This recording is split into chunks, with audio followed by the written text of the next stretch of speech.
దేవుని మాటలు జాగ్రత్తగా మనం నేర్చుకుందాం. దేవునికి పరిశుద్ధ దినమున దేవునికి ఏమి కావాలో ఇవ్వడానికి ప్రయత్నం చేయండి. పరిశుద్ధ దినమున దేవునికి ఏమి కావాలో ఇవ్వడానికి ప్రయత్నం చేద్దాం. ఈ 2 గంటలు దేవునికి ఏం కావాలో అనేది మీ అందరికీ తెలుసు, అంతేనా? మీ అందరికి తెలుసు కదా. ఈ 2 గంటలు ఈ పరిశుద్ధ దినమున ఈ ఆరాధన సమయంలో దేవునికి ఏం కావాలో మీకు తెలుసు. వాటిని ఇవ్వడానికి ప్రయత్నం చేద్దాం. వాటిని ఇవ్వడానికి మీరు ప్రయత్నం చేయండి. ఏం కావాలనుకుని కొంత లిస్టు ఉన్నప్పుడు మీరు ఆలోచన చేసుకోండి.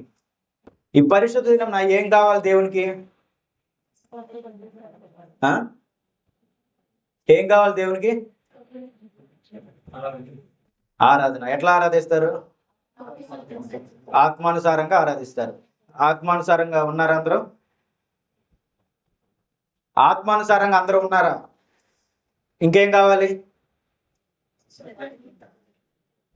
సత్యము, ఇంకా యథార్థత, న్యాయము, ఇంకా హృదయం, ఇంకా నిజాయితీ. ఉన్నారా అందరూ? లేరు. ఆయనకు కావాల్సింది మీరు ఇస్తారా అంటే మీరు ఎవరో ఇవ్వలేరు, ఇవ్వలేకపోతున్నారు. మీకు ఎన్నిసార్లు పాపం ఆయన ఎన్నిసార్లు చెప్పినా మీరు ఇవ్వలేకపోతున్నారు.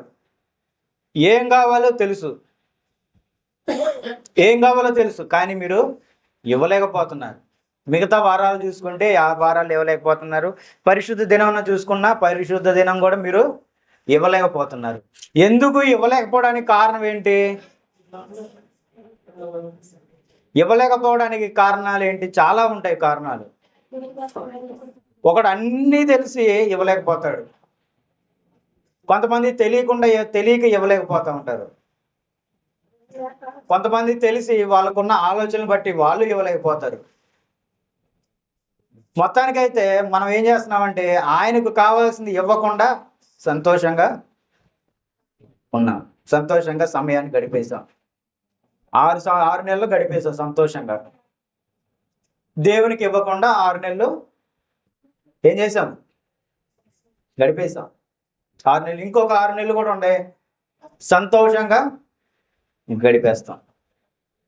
ఈరోజు వాగ్దానం చేసుకోండి మీరు, నేను 6 నెలలు నేను దేవునితో సంబంధం లేకుండా గడిపేశాను.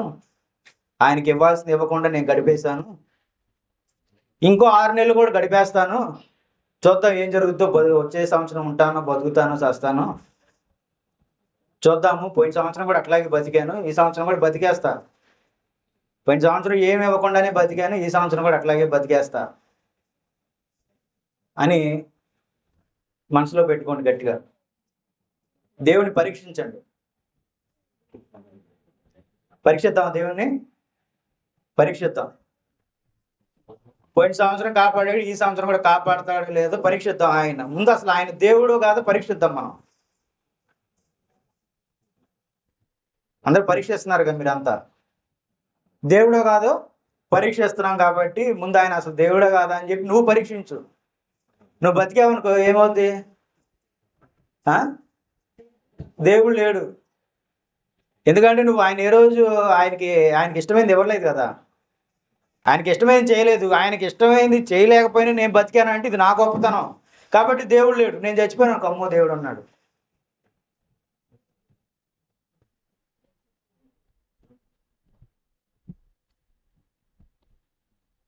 పరిశుద్ధ దినాన్ని చాలా జాగ్రత్తగా పాటించడం నేర్చుకోండి. ముందు మనందరం పరిశుద్ధ దినాన్ని జాగ్రత్తగా పాటించడం నేర్చుకోండి. దేవునికి భయభక్తులుగా బ్రతకటం నేర్చుకుందాం. దేవునికి భయభక్తులు కలిగి బ్రతకడం నేర్చుకుందాం. నువ్వు ఆయన పట్ల భయం లేకుండా జీవిస్తున్నావు. మన ఇష్టానుసారంగా మనం బ్రతుకుతున్నాము. ప్రతి ఒక్కరూ అట్లాగే బ్రతుకుతున్నాం. పోయిన వారం ఏం వాక్యం నేర్చుకున్నాము? అభిషేకం గురించి నేర్చుకున్నాం, అలాగే పరిశుద్ధాత్మను గురించి నేర్చుకున్నాం. గుర్తుంచుకోండి, మనం ఎన్ని నేర్చుకున్నా సరే క్రమశిక్షణ అనేది లేనప్పుడు ఏమవుతుందో, బాగా వాక్యం ఉండి క్రమశిక్షణ లేకపోతే ఏం ఉపయోగం నీకు నాకు? క్రమశిక్షణ లేనప్పుడు ఏం ఉపయోగం? మనం ఎన్ని చేసుకున్నా వ్యర్థమే అవుతుంది. కాబట్టి క్రమశిక్షణ అనేది ముఖ్యం. మీరందరూ అది నేర్చుకోవాలి. దేవుణ్ణి అడగండి. ఏం అడుగుతున్నారు మీరు? మీకు ఇష్టమైన ఆలోచనలు అడగడం కాదు, క్రమశిక్షణ అడగండి. మళ్ళీ ఏంటి క్రమశిక్షణ అని అడగబాకండి. మీకు అందరికీ తెలుసు ఎట్లా ఉండాలి ఏంటి అనేది. క్రమం. ఈ క్రమాన్ని ఎప్పుడైతే మనం భయభక్తులతో పాటిస్తామో దేవుని పట్ల నీకెంత ప్రేమ ఉంది, దేవుని పట్ల నీకెంత భయం ఉంది, దేవుని అంటే నీకెంత ఇష్టడుగా ఉన్నావో తెలుస్తుంది. దేవునికి తెలుస్తుంది. వ్యక్తిగతంగా దేవునికి కనపరుచుకోండి. నేను ఎన్నోసార్లు మీకు హెచ్చరిస్తూనే ఉన్నాను. దేవుని ఆరాధనను నెగ్లెక్ట్ చేస్తున్నారు. మీరు నెగ్లెక్ట్ చేస్తున్నారు. జాగ్రత్త.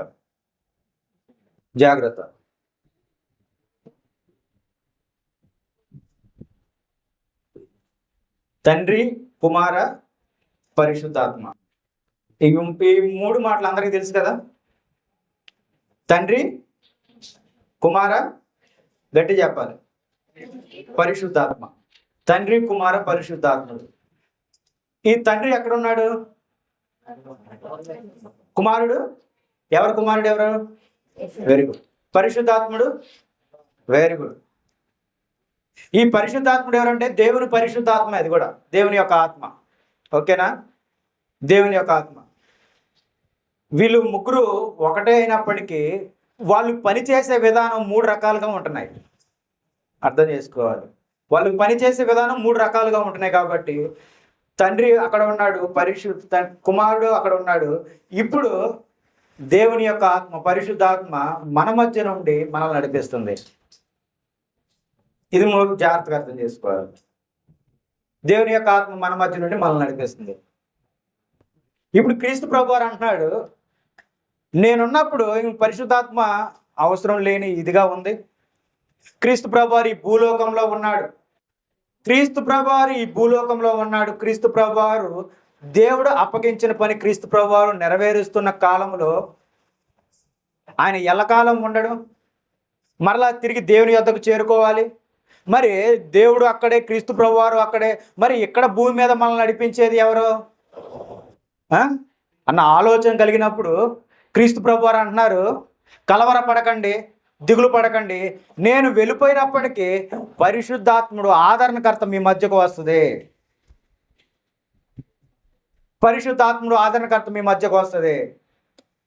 ఇప్పుడు నేను ఏదైతే క్రీస్తు ప్రభువారు నేను ఏదైతే ఇక్కడ ఉండి జరిపించానో, నేను వెళ్ళిపోయినప్పటికీ పరిశుద్ధాత్ముడు వస్తాడు. ఆ పరిశుద్ధాత్ముడు మిమ్మల్ని అందరినీ నడిపిస్తాడు, సత్యమైన నిజమైనటువంటి మార్గంలోనికి నడిపిస్తాడు అని క్రీస్తు ప్రభువారు చెప్పాడు. అందరూ విన్నారు. ఒక మాట క్రీస్తు ప్రభువారు అన్నారు, మీ హృదయాలను కలవరపడనీయకుడి. నేను వెళ్ళిపోతున్నాను కదా అని మీ హృదయాలను కలవరపడనీయకుడి అని ఎందుకు వాడాడు క్రీస్తు ప్రభువారు? కలవరపడనీయకుడి అని ఎందుకు వాడాడు? భయపడకండి అని ఎందుకు వాడాడు? అంటే ఈ లోకంలో మనం పడే వేదనలు, అనుభవించాల్సినటువంటి పనులు, అనుభవించాల్సినటువంటి క్రియలు చాలా ఉంటాయి.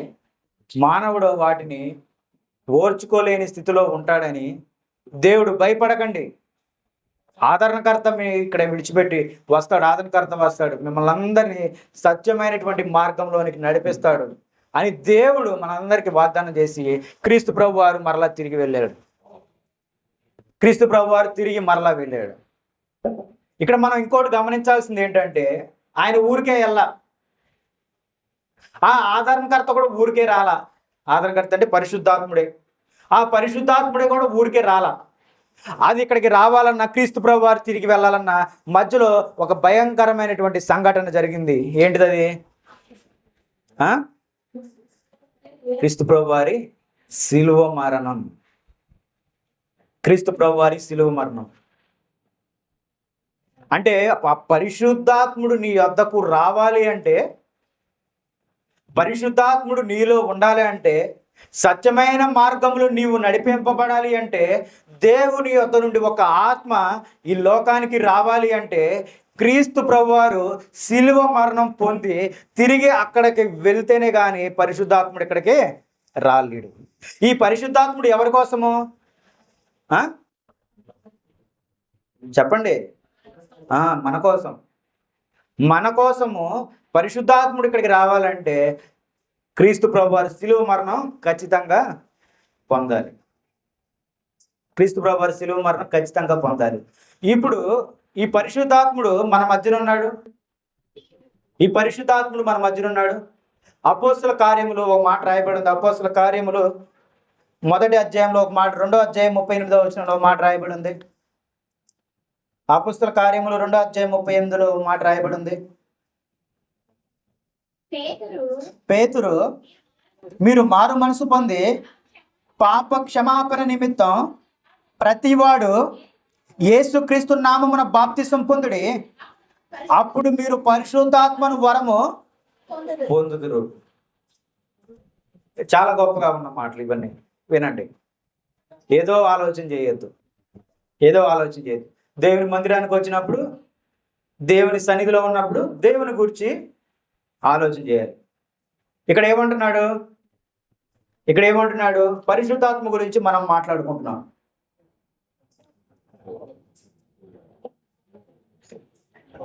పరిశుద్ధాత్మని గురించి మాట్లాడుకుంటున్నాం. ఇప్పుడు పరిశుద్ధాత్మను వరమును మనం ఎప్పుడు పొందుతున్నాము? బాప్తిసం తీసుకున్నప్పుడు పరిశుద్ధాత్మను వరమును పొందుతున్నాము.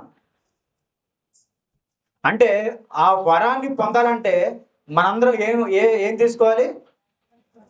బాప్తిసం తీసుకోవాలి. చాలా జాగ్రత్తగా వినండి. బాప్తిసం తీసుకోవాలి. క్రీస్తు ప్రభువారు ఈ లోకంలో నుండి శిలువ మరణం పొంది వెళ్ళిపోయారు. ఆదరణకర్త అనగా సత్యస్వరూపి అయినటువంటి ఆత్మ, పరిశుద్ధాత్మ మనతో ఇప్పుడే ఉంది. ఇది ఎవరికి సంభవిస్తుంది, ఎవరికి వస్తుంది అంటే, బాప్తిసం తీసుకున్న ప్రతి ఒక్కరికి పరిశుద్ధాత్మను వరమును పొందగలుగుతాం. ఇప్పుడు మనం ఎంతమంది అయితే ఇక్కడ బాప్తిసం తీసుకున్నామో వారందరికీ ఏమైంది? పరిశుద్ధాత్మను వరమును పొందాం.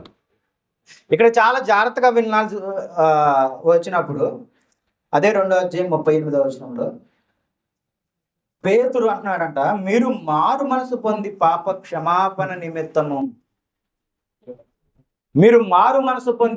క్షమాపణ నిమిత్తము ప్రతివాడు యేసుక్రీస్తు నామమున బాప్తిసం పొందుడి. పాప క్షమాపణ నిమిత్తము అంటే ఆయన శిలువ మరణం ఎందుకు పొందారు? పాపం నిమిత్తం, నీ పాపము నిమిత్తం, మనందరి పాపం నిమిత్తం ఆయన శిలువ మరణం పొందాడు. వీళ్ళందరూ పాపంలో జీవిస్తూ ఉంటారు. వీళ్ళందరూ పాపంతో జీవిస్తూ ఈ పాపాన్ని అంటిపెట్టుకొని వాళ్ళు మరణించి ఇదే నరకంలో వారు చచ్చిపోతారు. దేవుని రాజ్యాన్ని స్వతంత్రించుకోలేరు. నేను ఏ రీతిగా ఈ లోకానికి వచ్చాను, తిరిగి మరలా ఏ రీతిగా దేవుని రాజ్యాన్ని స్వతంత్రించుకున్నాను, అట్లాగే ఇక్కడున్న మనుషులందరూ దేవుని నామమున పిలువబడిన ప్రతి ఒక్కరు, ఆయన పోలిక చొప్పున నిర్మింపబడిన ప్రతి ఒక్కరు మరలా దేవుని రాజ్యాన్ని స్వతంత్రించుకోవాలి అని దేవుడు ఆలోచన చేశాడు. అయితే వీళ్ళని పరలోక రాజ్యానికి రాకుండా అడ్డగిస్తుందంట. ఏంటది? పాపం ఏం చేస్తుంది? పాపం అడ్డగిస్తుంది. కాబట్టి ఈ పాపము నుండి వీళ్ళు విడుదల పొందాలి. పాపము నుండి విడుదల పొందాలి అంటే నేనేం చేయాలి? తన కుమారుడైనటువంటి క్రీస్తు ప్రభువారిని మనందరి పాపం నిమిత్తం శిలువ మరణం పొందారు. తన కుమారుని శిలువకు అప్పగించాడు. శిలువ మరణం పొందాడు క్రీస్తు ప్రభువారు శిలువ మరణం పొందారు. అయిపోయింది. మరణించిన వ్యక్తి తిరిగి లేపబడి మరలా దేవుని యొద్దకు చేరాడు. అయితే ఆ మార్గాలు మరలా మనకు తెలియాలంట. క్రీస్తు ప్రభువు వారు తిరిగి వెళ్ళిపోయాడు. మరి సత్యమైన మార్గంలోనికి మనల్ని నడిపించేది ఎవరు? 1 సంవత్సరం 2 సంవత్సరాలు కాదు, మరలా క్రీస్తు ప్రభువు వారు ఎప్పుడు వరకు వస్తే అప్పుడు వరకు మనల్ని అందరూ నడిపించేది ఎవరు? మనకు ఉండాల్సింది ఎవరు? పరిశుద్ధాత్ముడు. పరిశుద్ధాత్ముడు పరిశుద్ధాత్ముడు మనల్ని నడిపిస్తుంది. నిజమైనటువంటి మార్గంలోనికి, నిజమైనటువంటి సత్యంలోనికి మనల్ని నడిపిస్తూ ఉంటుంది. అంటే క్రీస్తు ప్రభువు వారు వెళ్ళిపోయారు. ఇప్పుడు మనతో ఉంది ఎవరో? పరిశుద్ధాత్ముడు. పరిశుద్ధాత్ముడు అందరికీ ఉంటుందా? ఎవరైతే బాప్తిసం తీసుకున్నారో, ఆ బాప్తిసం తీసుకోవడం కూడా గమనించండి. మారు మనసు పొంది పాప క్షమాపణ నిమిత్తమే మీరు బాప్తిసం పొందిన వారు అవుతారు. అట్లాగే ఎవరైతే తీసుకున్నారో బాప్తిసాన్ని, వాళ్ళకి పరిశుద్ధాత్మను వరమును దేవుడిస్తున్నాడు. పరిశుద్ధాత్మను వరమును దేవుడిస్తున్నాడు. క్రీస్తు ప్రభువారు బాప్తిసం తీసుకున్నారా? తీసుకున్నారు. ఎవరిచ్చారు? యోహాను గారు బాప్తిసం ఇచ్చారు. మరి బాప్తిసం తీసుకున్న వాళ్ళకి ఏం వస్తుంది? పరిశుద్ధాత్మను వరమును పొందుతున్నాము. క్రీస్తు ప్రభువారు పొందారా లేదా? పరిశుద్ధాత్మను వరమును పొందారు.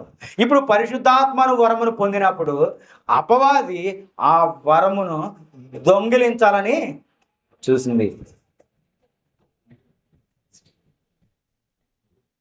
ఈ పరిశుద్ధాత్మను వరమును అపవాది ఏం చేసింది?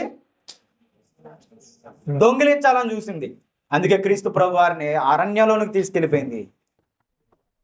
ఈ రాళ్ళను రొట్టెలుగా చేసుకొని తిను, ఈ పైనుంచి దూకి యెరూషలేము మీద నుంచి నీకు దేవదూతలు వచ్చి నిన్ను కాపాడతారు అని ఎంతో శోధించింది క్రీస్తు ప్రభువారిని.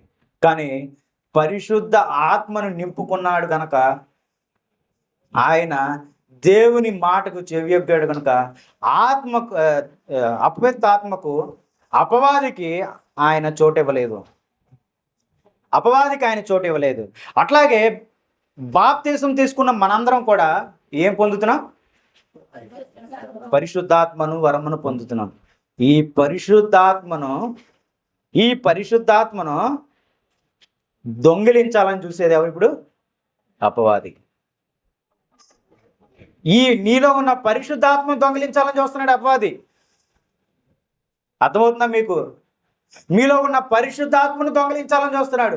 ఎందుకంటే వాడు మిమ్మల్ని పాడు చేయటము వాడికి ఇష్టము. మీలో పరిశుద్ధాత్మను ఎదగనీయకుండా చేసేది ఎవరో? అపవాది. ఎందుకంటే మీరు దేవుని బిడ్డలుగా ఉండటం అపవాదికి ఇష్టం లేదు. దేవుని వాక్యాన్ని వినటం, దేవునికి లోబడటం, దేవుని యందు భయభక్తులు పడి ఉండటం అపవాదికి ఇష్టం లేదు. వీడు బాప్తిసం తీసుకుంటున్నాడా? సరే చూద్దాం ఎంతకాలం ఉంటాడు. నా అనేకమైనటువంటి కార్యాలు నా వెనకాల ఉన్నాయి, శరీర కార్యాలు నా వెనకాల ఉన్నాయి, వాటిని అన్నిటిని వాడి మీదకి ఇసురుతా. ఈ అపవాది ఆలోచన చేస్తుంది, బాప్తిసం తీసుకున్నాడా, కుటుంబ సమస్యలతో వీడిని కదిలిచ్చేద్దాము, కుటుంబ సమస్యలతో వీడిని పాడు చేసేద్దాము, వీళ్ళలో ఉన్న పరిశుద్ధాత్మను మనం దొంగలించేద్దాము. క్రీస్తు ప్రభువారిని సైతం అపవాది ప్రేరేపించి వాడిని, క్రీస్తు ప్రభువారిని ఎంతో వేదన పెట్టాలని చూసింది. అట్లాగే మనల్ని కూడా ఈ పరిశుద్ధాత్మను వరమును మనలో ఎదగనీయకుండా అపవాది నిన్ను కూడా అట్లాగే ఇబ్బంది పెడుతుంది, మనలందరినీ అలాగే ఇబ్బంది పెడుతుంది. అందుకే మనకి ఈ శ్రమలు, ఈ వేదనలు. అయితే నువ్వు నిలకడగా స్థిరంగా లేకపోవటం వల్ల దానికి బానిస అయిపోయావు. అపవాదికి చోటు ఇచ్చేసాం అపవాదికి. మనం ఈ పరిశుద్ధాత్మను ఎలా పోగొట్టాలి? దాని వెనకాల అనేకమైనటువంటి ఆలోచనలు ఉన్నాయి. శరీర కార్యములు ఉన్నాయా? వాటిని తీసుకొచ్చి నీ మీదకి ఇసురుతుంది. కుటుంబ సమస్యలు ఉన్నాయా? వాటిని తీసుకొచ్చి నీ మీదకి ఇసురుతుంది. అనారోగ్య సమస్యలు ఉన్నాయా? వాటిని తీసుకొచ్చి నీ మీదకి ఇసురుద్ది. అనారోగ్య సమస్య వచ్చింది, వీడిని ఎలాగైనా పాడు చేద్దాము, వీడికి వెంటనే అనారోగ్య సమస్యని కదిలించి వీడిని మందిరానికి వెళ్ళనీయకుండా వీడిని చేద్దాము. కుటుంబ సమస్యలు ఇస్తుంది, వీడిని మందిరానికి వెళ్ళనీయకుండా, దేవుని వాక్యం వినకుండా, దేవుళ్ళు ఎదగనీయకుండా వీడిని కుటుంబ సమస్యతో అనగదొక్కేద్దామని అపవాది ఆలోచన చేస్తుంది. ఎందుకంటే నీలో ఉన్న పరిశుద్ధాత్మ అది పరిశుద్ధాత్మ దానికి కావాలి. దాన్ని పాడు చేయటం అంటే అపవాదికి ఎంతో ఇష్టము. పాడు చేయటం అనేది అపవాదికి ఎంతో ఇష్టం. అది దేవుని బిడ్డలను పాడు చేయటం, దేవుని మందిరాలను పాడు చేయటం, దేవుని హృదయాలను పాడు చేయటం, దేవుని శరీరాలను పాడు చేయటం అపవాదికి ఎంతో ఎంతో ఎంతో ఇష్టము. కాబట్టి నీవు పాడు చేస్తున్నావంటే నువ్వు అపవాదికి చోటిచ్చిన వాడివి అవుతున్నావు. నీ పరిశుద్ధ ఆత్మ నీలో లేదంటే నువ్వు అపవాదికి బానిస అయిపోయిన వాడివి. అందుకే అంటున్నాడు, కవచం ధరించుకోమంటున్నాడు దేవుడు. దాని పూర్తి మాట ఏంటి? సర్వాంగ కవచమును ధరించుకోమంటున్నాడు. వాక్యమును ఖడ్గముతో నిన్ను ఎదిరించమంటున్నాడు. ప్రార్థనతో నిన్ను ఎదిరించమంటున్నాడు దేవుడు. కానీ నువ్వు తెలుసుకోకపోవటంలోనే నువ్వు ఇంకా వెనకబడి ఉన్నావు. తెలుసుకోకపోవటంలోనే, గ్రహించకపోవటంలోనే నువ్వు ఇంకా వెనకబడి ఉన్నావు. ఏమంటుంది? నేను వెళ్ళిపోతాను, మీరు కలవరపడకండి, ఆదరణకర్త సత్యస్వరూపి అయిన ఆత్మ మీ మధ్యకు వస్తుంది, అది మిమ్మల్ని సరైనటువంటి మార్గంలోనికి నడిపిస్తుంది. దాని మాట ఆలకించండి. ఆ పరిశుద్ధాత్ముని మాట అంటే దేవుని వాక్యాన్ని ఆలకించండి. వాక్యం మీకు బోధింపబడుతుంది, వాక్యం మీకు హెచ్చరింపబడుతుంది, మిమ్మల్ని సరిచేస్తుంది. అది రెండంచులు గల ఖడ్గము. అది మీలో దురాత్మను చీల్చి నీలో వాక్యం నింపాలని ఆ వాక్యం ద్వారా ఆ పరిశుద్ధాత్ముడు మీతో మాట్లాడుతున్నాడు. క్రీస్తు ప్రభువుని పంపించింది నీకోసమే. మరలా ఇప్పుడు పరిశుద్ధాత్ముడు ఉంది కూడా నీకోసమే. కానీ నువ్వేం చేస్తున్నావు?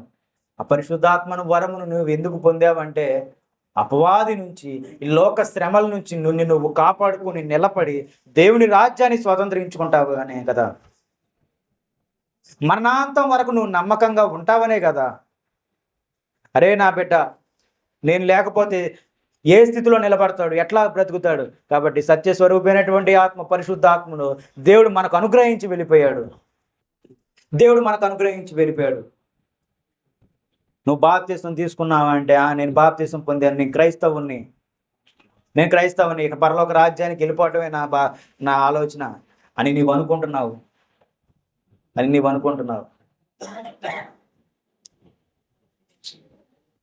పరిశుద్ధాత్మను వరమును నీవు పొందినటువంటి వాడు అవుతున్నావు.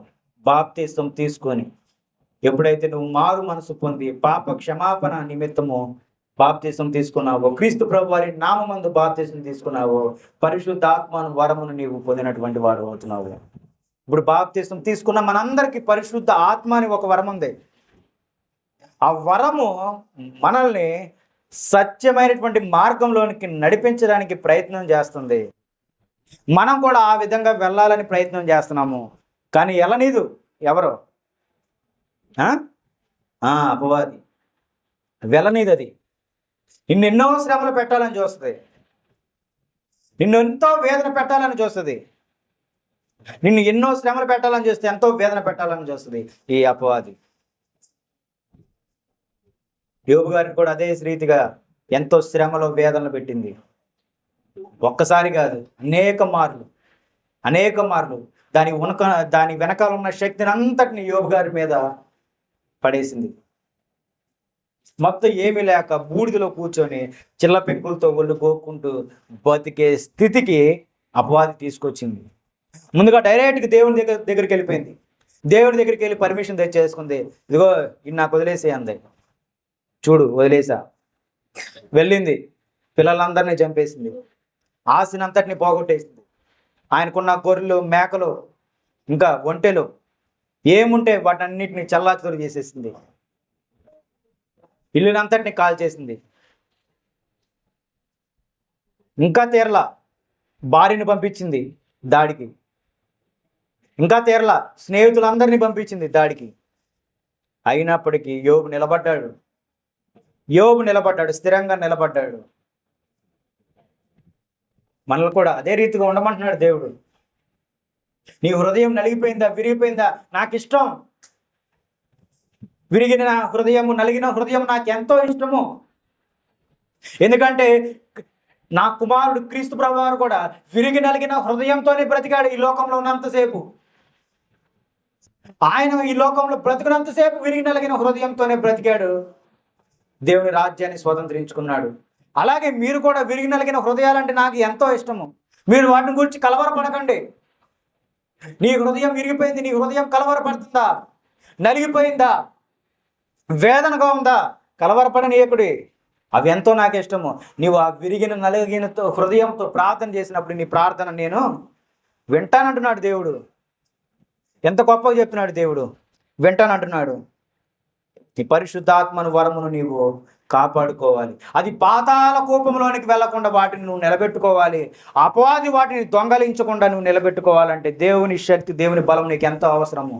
అలాగే నీ క్రమశిక్షణ కూడా చాలా అవసరం. దానికి నీ క్రమశిక్షణ చాలా అవసరం. అది లేకపోతే నువ్వు ఎంత ప్రయత్నించినా వ్యర్థమే.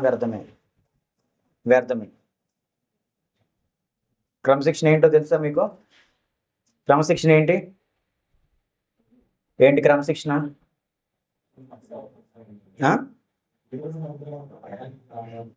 ఇంకా ప్రభురాత్రి భోజనం తీసుకుంటున్నాం. ఇంట్లో మంచినీళ్ళు తాగుతున్నావు, అన్నం తింటున్నావు. ఈ రెండు ఒకటేనా మనకి? అది ఇది రెండు ఒకటేనా? వేరు. అది ఆ రెండు వేరు. నీ శరీరం బ్రతకటం కోసం నువ్వు ఆహారం తీసుకుంటున్నావు. నీలో ఉన్న పరిశుద్ధాత్మ బ్రతికించడం కోసం క్రీస్తు ప్రభు వారి శరీరంలోను రక్తంలోను పాలిభాగస్సులు అవుతున్నాం. ఆ రెండు ఒకటి కాదు.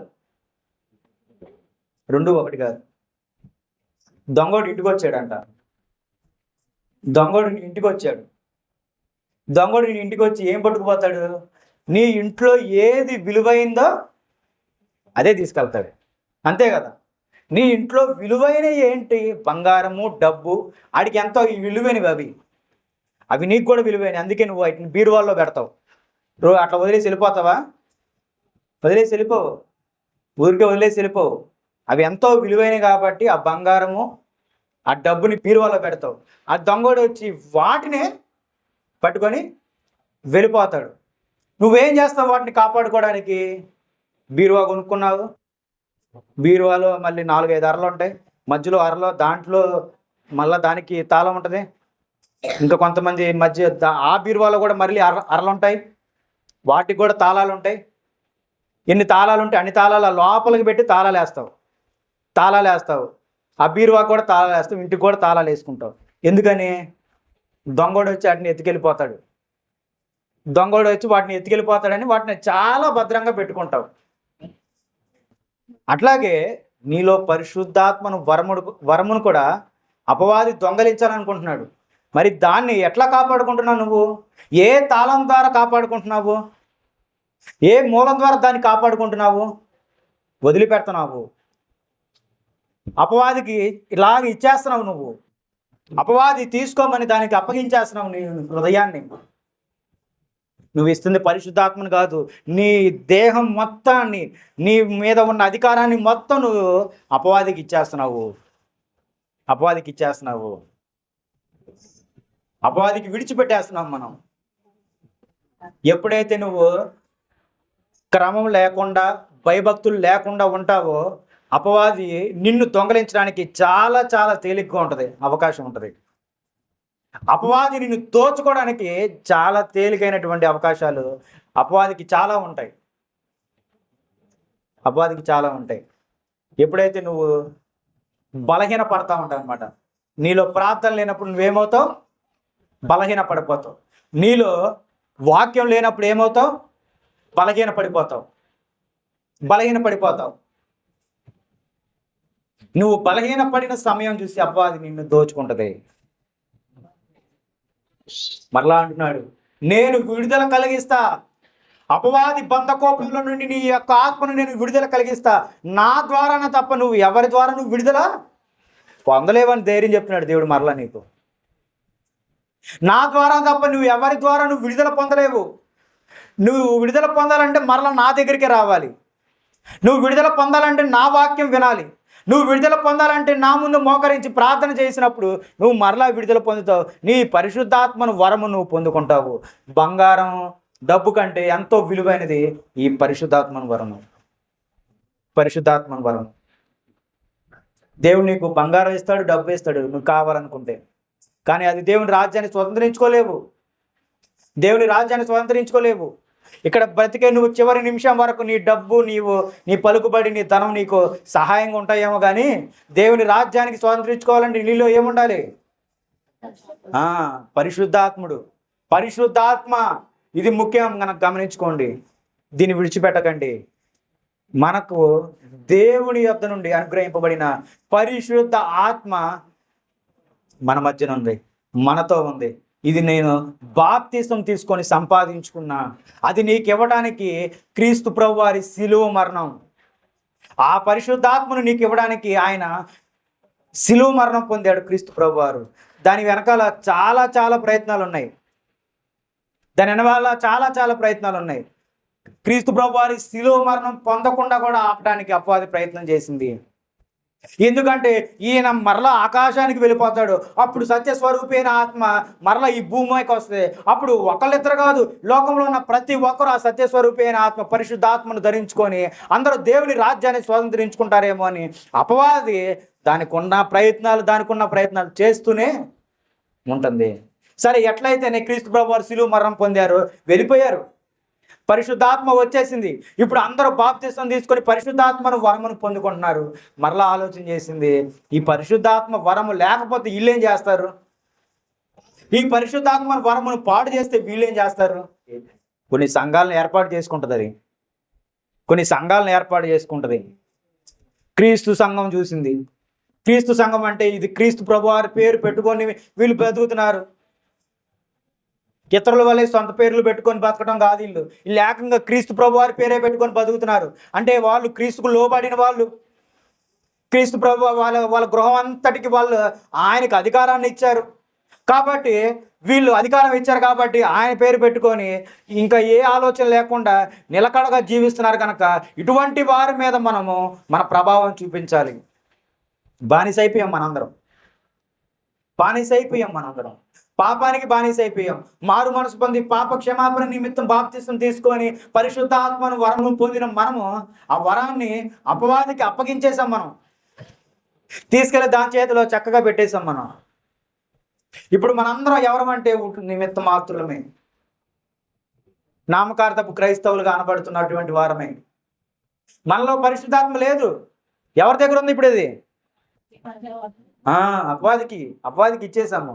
అది దొంగలించడం కాదు, మనం బలవంతంగా తీసుకెళ్లి చేతిలో పెట్టేశాం, పోగొట్టుకున్నాం. తిరిగి పొందలేని స్థితిలో మనం ఉండిపోయాం.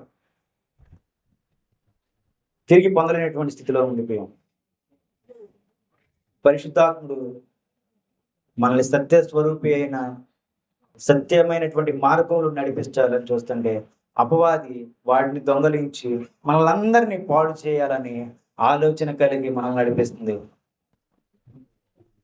కాబట్టి ఆలోచించండి, నువ్వు ఎవరి పక్షాన్ని నిలబడ్డావు ఈరోజు? ఇవాళ మీరు ఎందుకు మందిరాల్లో కూర్చున్నారు?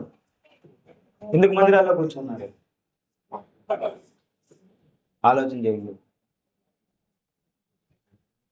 ప్రతి క్షణం మనం దేవుని యందు భయభక్తి కలిగి జీవించాలి. పరిశుద్ధాత్మను కలిగి జీవించాలి. నీలో ఆలోచన పుట్టింది, పాపపు తలంపు పుట్టింది. అపవాది నిన్ను మొత్తింది అనమాట. అపవాది నిన్ను ప్రేరేపించింది. అపవాది నిన్ను పాడు చేయాలని చూసింది ఆ సమయాన. కానీ నీలో ఉన్న ఆ పవిత్రమైన పరిశుద్ధమైన ఆత్మను నీవు పాడు చేసుకొనుకో. ఎందుకంటే అది ఎంతో ఎంతో ఎంతో అమూల్యమైనటువంటిది. దాని నుండి విడుదల పొందు. అపవాదిని ఎదిరించు. దేవుడు నాకు ఇచ్చినటువంటి వాగ్దానం, అపవాదిని ఎదిరిస్తా నేను. దేవుడు నాకు ఇచ్చినటువంటి బలము, దేవుడు నాకు ఇచ్చినటువంటి శక్తి, నేను అపవాదిని ఎదిరిస్తాను. నేను అపవాదికి బానిసను కాను. నేను నా దేవుని యందు భయభక్తులు కలిగి జీవించేటటువంటి వ్యక్తిని. నేను నిజమైనటువంటి క్రైస్తవుని, యథార్థంగా జీవించేటటువంటి క్రీస్తు సంఘంలో నిలబడినటువంటి వాడిని. దేవుడు నా కోసం చూశాడు. దేవుడు నా నిలకడను చూస్తున్నాడు. దేవుడు నా కుటుంబాన్ని చూస్తున్నాడు. నేను ఎన్ని శ్రమలు పడ్డా, వేదన పడ్డా, నేను బ్రతుకుట క్రీస్తే, చావైతే లేదు, లాభమే, మేలే. బ్రతుకుట క్రీస్తే చావైతే మేలుమే. కానీ మనం శ్రమలు వస్తే దేవుని విడిచిపెడుతున్నాము, కష్టం వస్తే దేవుని విడిచిపెట్టేస్తున్నాము, వంకలు ఎత్తుక్కుంటున్నాము, దేవుని కోసం సాకులు ఎత్తుక్కుంటున్నాము. మనందరం వేస్ట్ అంటున్నాడు దేవుడు. మీ వల్ల నేను ఆయాసపడుతున్నాను, వేదన పడుతున్నాను, శ్రమ పడుతున్నాను అని దేవుడు ఇంకా మాట్లాడుతున్నాడు. మీకోసం నేను ఇచ్చినటువంటి త్యాగం వ్యర్థమైపోతుంది. క్రీస్తు ప్రభు వారి జీవితం, శిలువ మరణం వ్యర్థమైపోతుంది అని దేవుడు ఇంకా ఆలోచన చేస్తున్నాడు. మనలో ఏముంది చెప్పండి? పాప క్షమాపణ నిమిత్తం బాప్తిసం పొందాడు. మనందరికీ దేవుడు ఇచ్చినటువంటి వరము పరిశుద్ధాత్మ వరము. మనందరికీ బాప్తిసం తీసుకుని వాళ్ళు బాప్తిసం పొందండి. బాప్తిసం తీసుకున్న మనందరం పరిశుద్ధాత్మను వరము ద్వారా నింపబడినటువంటి వారము.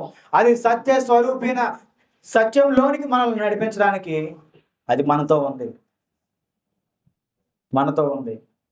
నడిపిస్తుంది. ఎప్పుడు నడిపిస్తుంది?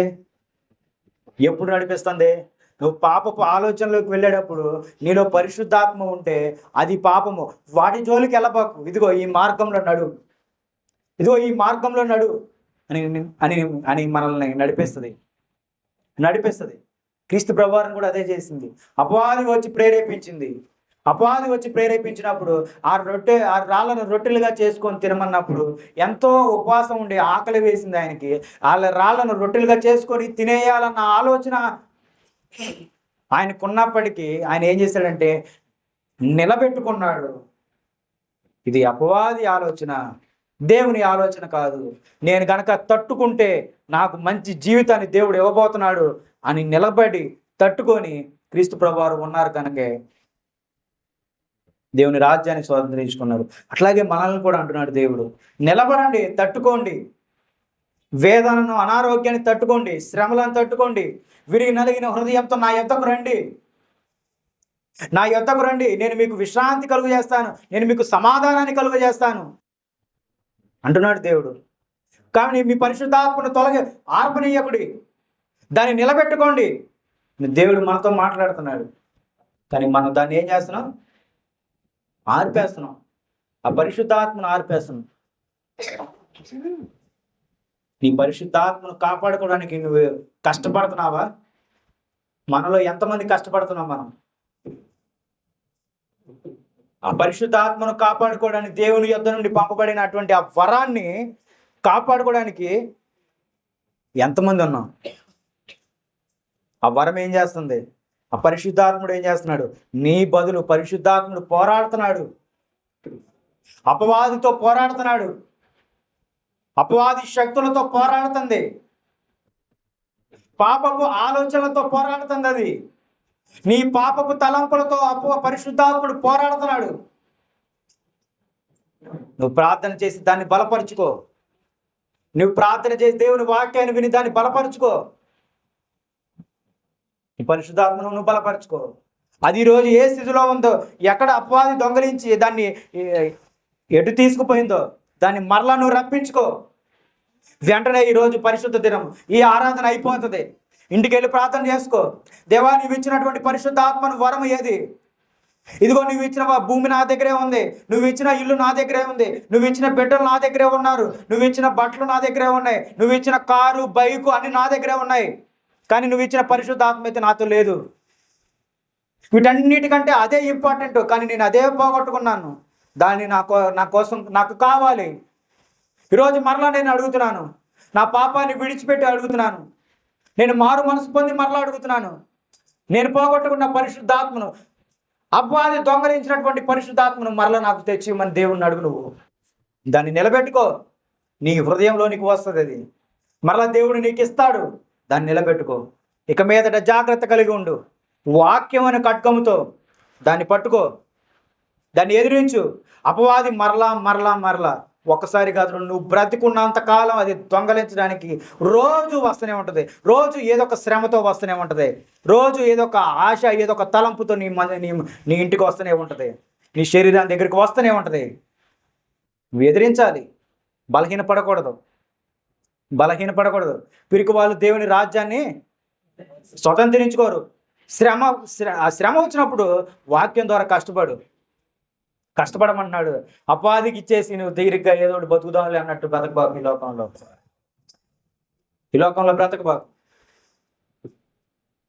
దేవుడు నీకు సమస్తం ఇస్తానంటున్నాడు. పూర్తి బలాన్ని, శక్తిని దేవుడు నీకు ఇస్తానంటున్నాడు. దాన్ని ఎదుర్కొనే ఆలోచనను, ఎదుర్కొనే శక్తిని దేవుడు నీకు ఇస్తానంటున్నాడు. అటువంటి జ్ఞానం దేవుడు నీకు ఇస్తానంటున్నాడు. దావీదు గారు అడుగుతూనే ఉన్నారు. ఆయన ప్రాణం మీదకు వచ్చినప్పుడు అడుగుతూనే ఉన్నాడు. దేవా, నా చేయి పట్టుకో, నీ వాక్యం ద్వారా, నీ జ్ఞానం ద్వారా నన్ను నడిపించు. నాతో నా శత్రువుతో నువ్వు యుద్ధం చేయని దేవుణ్ణి అడుగుతున్నాడు దావీదు. నీవు ఎలా అడుగుతున్నావు మరి ప్రార్థన? నీ ప్రార్థన జీవితం ఎలా ఉంటుంది అసలు? ప్రార్థన కోసం నువ్వు ప్రార్థన మోకరిస్తున్నావు, ప్రార్థన చేస్తున్నావు నువ్వు? అసలు నీ కుటుంబ ప్రార్థన చేసుకుంటున్నావా? నువ్వు విడిచిపెట్టేశావు. వ్యక్తిగత ప్రార్థన విడిచిపెట్టావు. దేవుని ఆలోచన వదిలిపెట్టావు. దేవుని తలంపును వదిలిపెట్టావు. దేవుని మీద ఆధారపడి జీవించే జీవితాన్ని వదిలిపెట్టేశావు. ఆదివారం ఆరాధన నామకార్థపు ఆరాధనగా నీ జీవితం ఉండిపోయింది.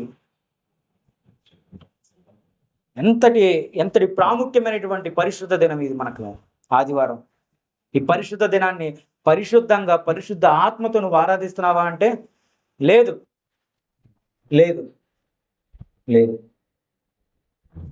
దీన్ని మనం ఎంతకాలం మనం నెగ్లెక్ట్ చేస్తూ ఉంటామో అంతకాలం వరకు మన జీవితాలు ఇంతే వేదనకరంగా ఉంటుంది, ఇంతే శోధనకరంగా ఉంటుంది. అవి నీ జీవితంలో బాగుపడవు. పరిశుద్ధాత్మను నువ్వు ఎప్పుడైతే, పరిశుద్ధ దినాన్ని నువ్వు గౌరవిస్తావో, ఇది దేవుని సమయము. దేవుడు నా కొరకు మందిరంలో నిలబడ్డాడు. నా హృదయం కొరకు, ఆయన ఇచ్చినటువంటి పరిశుద్ధ ఆత్మ కొరకు నిలబడ్డాడు దేవుడు సంఘంలో. కాబట్టి ఆ పరిశుద్ధాత్మను నేను ఏం చేశాను? దాన్ని పట్టుకొని మందిరానికి వెళ్తున్నానా? ఇంకెక్కడన్నా విడిచిపెట్టిపోతున్నానా? నేను నీ దేవుడు మందిరంలో నిలబడి ఆ పరిశుద్ధాత్మను గూర్చి చూస్తున్నాడు. నువ్వు ఆ పరిశుద్ధాత్మను వరముతో నింపబడిన వాడివై నువ్వు మందిరానికి రావాలని ఆయన చూస్తున్నప్పుడు నీలో పరిశుద్ధాత్ముడు కనపట్లా. నామకార్థంగా కనపడుతున్నావు. నామకార్థపు రోజు నువ్వు ఇంట్లో ఎట్లా కనపడుతున్నావు, రోజు నువ్వు పనికి వెళ్ళేటప్పుడు ఎట్లా కనపడతావు, ఆ పరిశుద్ధ దినమును కూడా నువ్వు అట్టాగే కనపడుతున్నావంట. వ్యర్థంగా దేవుడు చూస్తున్నాడు, బాధపడుతున్నాడు. నేను ఇచ్చాను, నాతో మారు మనసు పొందానని చెప్పింది, నాతో మారు మనసు పొందానని చెప్పాడు, పాపాన్ని విడిచిపెట్టానన్నాడు, నీవు తప్ప నాకు వేరొక దేవుడు లేడు అన్నావు, బ్రతుకుట క్రీస్తే చావైతే లాభమే అని కూడా అన్నావు, రోజు ఆదివారం ప్రార్థనలో కనపడుతున్నావు. మరి ఏది నీ పరిశుద్ధాత్మ అనేది? నువ్వు ఇవన్నీ చెప్పడం వల్ల నేను నీకు పరిశుద్ధాత్మని ఇచ్చాను వరంగా. ఈ వరము నువ్వు పెట్టుకొని నువ్వు ఇక్కడ నడుస్తావు అనుకున్నాను. కానీ నీ ఆశ అంతా నేత్రాశ, శరీరాశ, జీవడము, ఏం తిందాం, ఏం త్రాగుదాం, ఏమి కట్టుకుందాము, ఏం కొనుక్కుందాము, ఎంతసేపు వీటితోనే ఆలోచన ఉంది. నేను ఇచ్చినటువంటి పరిశుద్ధాత్మను గురించి నీవు విడిచిపెట్టేశావు. కాబట్టి నేర్చుకుందాం, ఇంకా నేర్చుకుందాము. ఎందుకంటే కాలం ఎంత త్వరగా పరిగెడుతుంది. 6 నెలలు పూర్తయిపోయింది, మరలా 6 నెలలు. ఈ 6 నెలలైనా మనం శ్రద్ధ కలిగి దేవునిలో ఉండి సంవత్సరాన్ని ముగించుకుందామా అని ఆలోచన కలిగి ఉండండి. పరిశుద్ధాత్మను వరమును నువ్వు పోగొట్టుకున్న వాడు విన్నావు. దాన్ని కాపాడుకో, పరిశుద్ధాత్మను కాపాడుకో. అది ఏ మూలకు పోయిందో, ఏ దారిని పోయిందో తెలియదు నీకు. ప్రార్థన చేసి మరలా దేవుని అడుగు.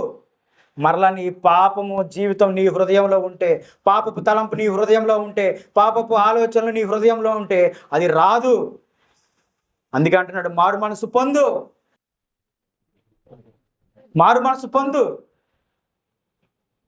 దేవుని అడుగు మరలా ఇస్తాడు దేవుడు.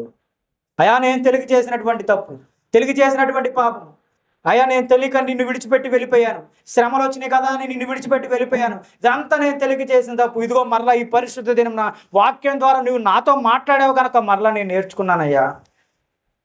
నా పరిశుద్ధాత్మ ఎటు ఉందో నాకు తెలియదు, దయచేసి నాకు అనుగ్రహించు, ఆ వరాన్ని నాకు అనుగ్రహించు.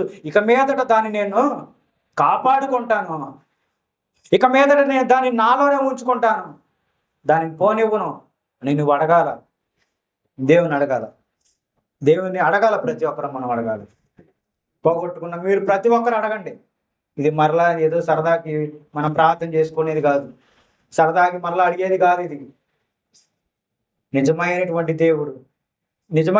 దేవుడు ఏర్పాటు చేసిన దానిని గూర్చి మనం మాట్లాడుకుంటున్నాము. సృష్టికర్త చేసినటువంటి ఆ సృష్టికర్తను గురించి మనం మాట్లాడుకుంటున్నాము. ఆలోచించేయండి.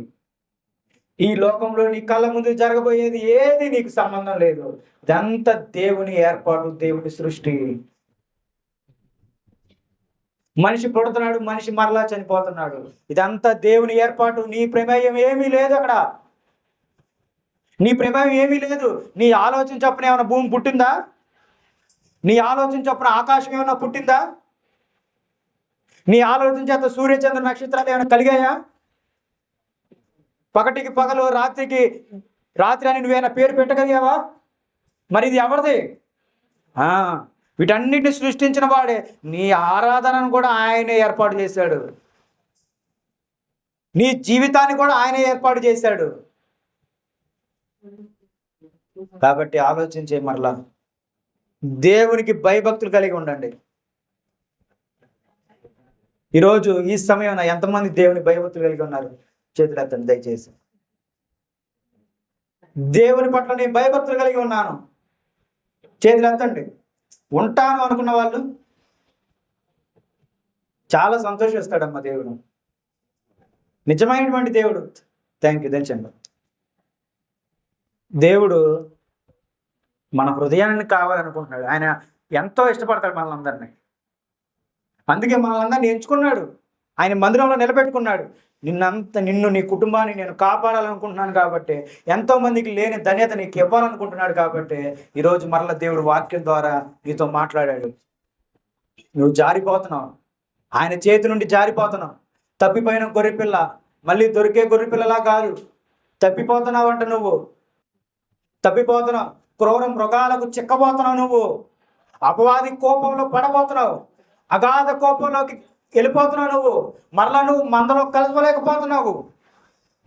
కానీ ఈరోజు దేవుడు నీతో మాట్లాడాడు. ఇదిగో నువ్వు చేజారిపోతున్నావు, రా, తిరిగి రా, మరలా మందిలోనికి రా. ఇదిగో మరలా మందలోనికి కలు. ఆ మందకి నేను ఆహారాన్ని ఇస్తున్నాను. ఆ మందకి నేను కాపుగా ఉన్నాను. వాటికి ఎప్పుడు ఆహారం కావాలో నేను ఇవ్వబోతున్నాను. వాటికి ఏమి కావాలో నేను ఇవ్వబోతున్నాను. చలికాలం వచ్చినప్పుడు వాటిని నేను దాస్తున్నాను. వర్షం వచ్చినప్పుడు నేను వాటిని దాస్తున్నాను. ఎండ తీవ్రత ఎక్కువైనప్పుడు నేను వాటిని దాస్తున్నాను. సరైన సమయంలో సరైన మేత నేను వాటికి ఇస్తున్నాను. ఇదిగో నువ్వు కూడా ఆ మందలో ఉంటే ఆ మందతో పాటు నీకు ఇవన్నీ సంభవిస్తాయి. కానీ నీవు మంద నుండి వెళ్ళిపోతున్నావు, దూరంగా వెళ్ళిపోయావు. కానీ నీ బ్రతుకు ఎట్లా ఉంటుంది? ఒంటరి బ్రతుకు అయిపోతుంది. కానీ నీ బ్రతుకు ఎలా ఉంటుంది? నువ్వు ఎక్కడో లోయలోకి వెళ్ళిపోతున్నావు. నువ్వు ఎక్కడో అగాధ జలంలో పడిపోతున్నావు, అగ్నిలో పడిపోతున్నావు, క్రూర మృగాలకి చిక్కబోతున్నావు. నువ్వు ఒక్కడివి వెళ్ళిపోతే ఏమి చేయలేవు. నీకు సహాయంగా ఎవరు లేరు. నువ్వు మరణిస్తావు, నువ్వు చనిపోతావు. అయితే దేవుడు మరలా పిలుచుకుంటున్నాడు. ఇదిగో మందంతా ఒకే చోట నిలకడగా ఉంది, రా ఈ మందలోని కలు, నేను నిన్ను పోషిస్తానంటున్నాడు దేవుడు. వాక్యం ద్వారా నింపుతానంటున్నాడు దేవుడు. ఈ మంద అడుగు దాటి బయటికి వెళ్ళబాకు. ఈ ప్రదేశాన్ని దాటి నువ్వు బయటికి వెళ్ళబాకు. నీ జీవితం పాడైపోతుంది. మరలా ఈ రాత్రి ఈ పరిశుద్ధ దినం ఆలోచన చేసుకుందాం. దేవుని మందలో ఉందాము, దేవుని సంఘంలో ఉందాము. పరిశుద్ధాత్మను వరమును ఖచ్చితంగా ప్రతి ఒక్కరు మీ చేత పట్టుకోవాల్సిందే. మందిరానికి వచ్చేటప్పుడు దాన్ని ఆలోచనతో మీరు రావాల్సిందే. సమయాన్ని మీరు పాటించాల్సిందే. ఇదంతా దేవుని కోసమే. ఎవరి కోసం? నా కోసం కాదు, దేవుని కోసం, మీకోసమే. నేను మరలా చెప్పాల్సిన బాధ్యత నాకుంది. గద్దించాల్సిన బాధ్యత నాకుంది. హెచ్చరించాల్సిన బాధ్యత నాకుంది. దయచేసి మిమ్మల్ని మీరు పాడు చేసుకోబాకండి. మిమ్మల్ని మీరు అపవాదికి అప్పగించుకోబాకండి. సమయం అస్సలు లేదు. చాలా కొద్ది సమయమే ఉంటుంది. వారాలు గడిచిపోతున్నాయి, రోజులు గడిచిపోతున్నాయి, సమయం గడిచిపోతుంది. మనం ఇంకా మన జీవితాన్ని అపవాదికి వదిలిపెట్టేస్తున్నాము. దేవుడు పిలుచుకుంటున్నాడు, మరలా మందిరంలోనికి రమ్మంటున్నాడు. ఆయన మిమ్మల్ని పోషిస్తానన్నాడు. కాబట్టి వాక్యం విన్న మీ అందరికీ ఈ మాటలు హెచ్చరించుకుంటూ వందనాలు తెలియజేసుకుంటూ వాక్యాన్ని ముగిస్తున్నాను. ఆమేన్. థ్యాంక్ యూ అందరికీ.